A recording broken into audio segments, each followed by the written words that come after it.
here we are at SSW3 and I've just grabbed DJ Spinna off the decks. Are you filming right now? We're filming right now.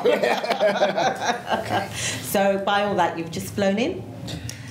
Somewhat. I actually took the train from London today. Yeah. Flew in yesterday. And just finished rocking here at the South Scottish weekender. Okay. So you've done Southport then? Oh, tons of times. Tons of times, yeah. More times than I can remember. So have you done Southport Now It's Minehead? Does that make sense? Yeah, it makes sense. It makes sense. Yeah. So can you compare the crowd? Do you think the crowds are? Very similar. But I find, I said this in an interview previously, I said, you know, I feel like the more north you go, the deeper it gets. Right. You know, and I feel like, I've always felt like Scotland, they just, the people here just go a little deeper. They go harder, and it's just raw energy, you know.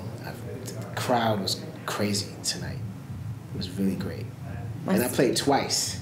The first room, it was empty, the blue room when I started, and you know I started off with like 90s classics, 90s house, New York style, and little by little the room just started filling in, and it was a crescendo.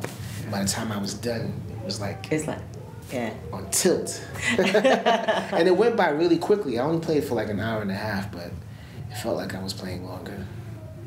Did it? Yeah. Well, I think it's the blue room's the nice room. I almost went into the other guy's time. I had to like cut myself off. Cut yourself off? Yeah. I hate doing that. When you're on the roll. When you're into what you do, you know, sometimes you lose track of time. It happens. Yeah. Well, a massive track that you did was the Days Like This. Does it haunt you? Yeah, it kind of haunts me.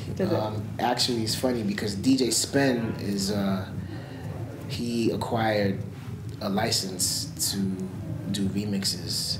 So, and it was actually my idea. We kind of put our heads together because he wanted to do a cover originally. And I said, you know what? Why don't we legitimately do it with the original vocals? Because that's a timeless record. You know, it's over 10 years old, and the most requested record that I get when I'm doing my house sets, you know, is that record, and people always, I'm surprised I didn't play it tonight.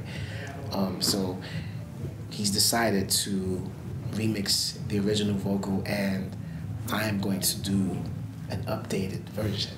Really? Yeah. Oh wow! Yeah. So when are we gonna get to It's underway. I've already started. You know, I've been taking my time with it because it's really hard to redo a classic, but I'm taking my time. Taking your time. Yeah, I'm taking my time. But I would say we're in November now. Let's look out for it by the top of 2014. Oh wow. Yeah. So I'll have to keep. So will that be sort of like download? Oh yeah. Or yeah, definitely. Not on vinyl. I don't think it will be on vinyl.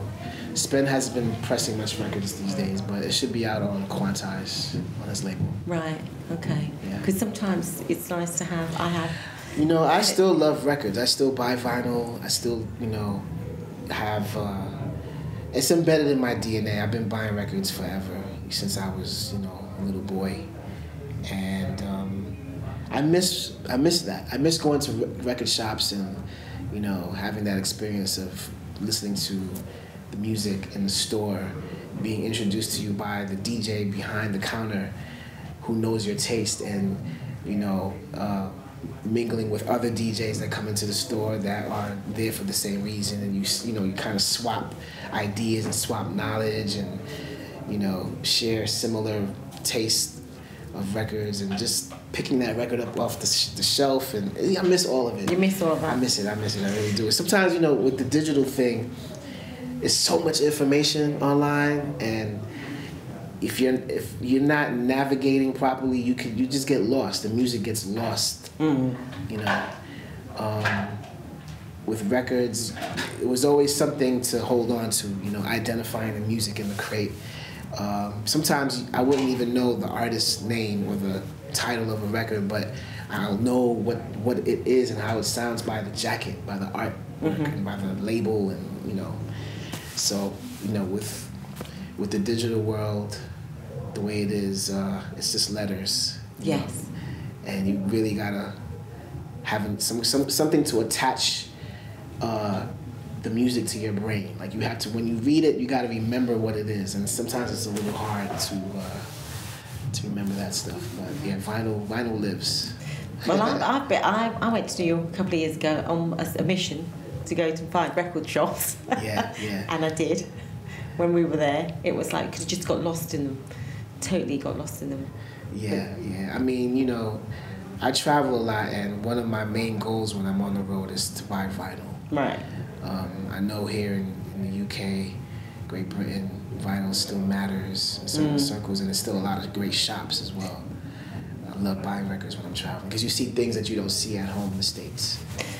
You know, and even back in the day, like, you know, when I was first started doing club dates and stuff and going to the dance shops, the dance stores, a lot of DJs always looked for imports from here. You know, that was always like the big deal, because you were special. You know, those records were limited in quantity, and you could only find them in certain shops. And if you found, a good example would be like Soul to Soul when they first came out. Okay. And you know, if you got your hands on that, it was kind of like, you know, a big deal. And then it got issued later on a U.S. label on Virgin, but you know, the UK pressing was like golden. You know? And there's so many instances of that happened over time, and it still does. So. I have to say, Jazzy B and Soul to Soul, before they made I have been to the clubs where he was sort of like, do you want to touch me? Nice. Like really, nice. It was like, because it was massively changed the sound of music, if you like, didn't he? He just had his own flavour, and he just sort of like got hold of it, and he just sort of like, with Karen Wheeler sort of like doing her thing, and it was very London. Yep. Very London. Very London. Very London. Very London. But then they say, because the Americans say, oh no, you British came over and you took all our music. So when you go over there and you ask them, you're looking for things. Because I think the northern scene was very sort of, everybody went out there and they wanted all the 7 inches. And it's interesting. The whole northern scene thing is it's such a big deal now amongst record collectors and 45 collectors. It's a term that I definitely wasn't familiar with forever, and you know, I think it kind of became a trend, you know, to call that genre of soul northern, but a lot of people that are into that style don't even realize where it comes from, where it originated, which is the north of England. Yeah. You know, Manchester being one of the main areas. Because at home it's just like soul music. Soul music. You know, you call it northern soul, but it's like north of what? Yeah. You know what I mean? Yeah. So, yeah, there's been so many different trends. You know, we have like modern funk and modern soul and modern boogie and boogie. But yeah, it's all just relative. You know, it all relates back to soul and black music, and it is what it is. You know. Do you like to be called a producer of music, or do you like to be called a DJ? Both. I started off as a DJ though. That's my first love. I think I'll always have an affinity for getting in front of a crowd and playing music and watching people move. And I travel so much, and I miss the studio sometimes. I miss actually going in and making music, because they kind of work hand in hand. You know, you make the music, and then you want to play in the club, play the music that you've made in the studio, in the club, and see how it translates.